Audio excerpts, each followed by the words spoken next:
Siguradong nakaka-excite mga boss sa magiging opening night ng NBA dahil eto naglabas na si Commissioner Adam Silver ng mga magiging tapatan sa opening night. Sino-sinong mga teams nga ba ang magtatapat? Pero bago yan mga boss, nakikisuyo po pala ako sa inyo na paki-like po itong ating video at paki-follow na rin po sana mga boss itong ating page dahil magiging malaking tulong na po yan para sa ating channel.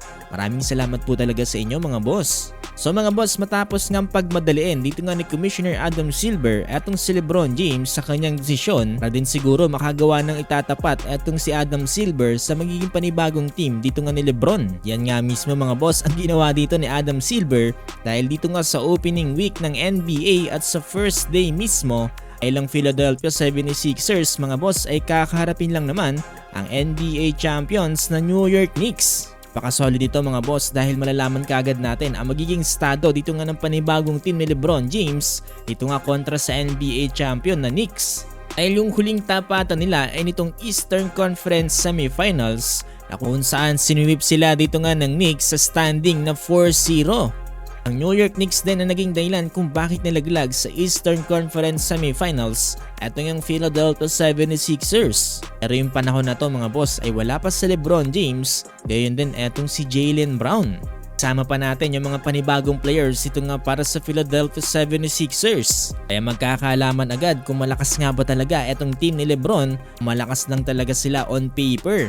Bukod dyan mga boss, ang magtatapat din sa opening night ay ang Boston Celtics at itong Detroit Pistons.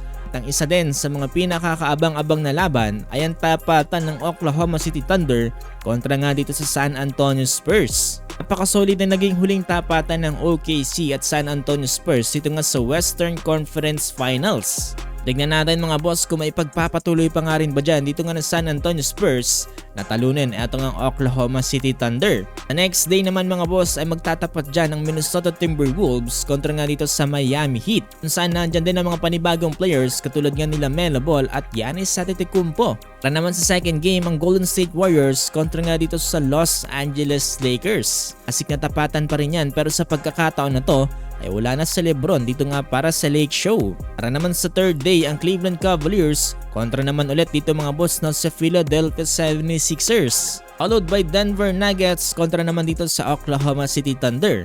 At ang New York Knicks mga boss kontra sa Boston Celtics sa Friday night sabay ng Houston Rockets at kontra naman yan dito nga sa San Antonio Spurs. Grabe mga boss no, napakasolid na mga magiging tapatan dito nga sa paparating na NBA season. Sobrang nakaka-excite to dahil napakarami mga players ang napunta sa mga panibagong teams. Natin mga boss kung sino-sino nga ba ang mga nagkaroon ng tamang desisyon, maganda lang sila on paper.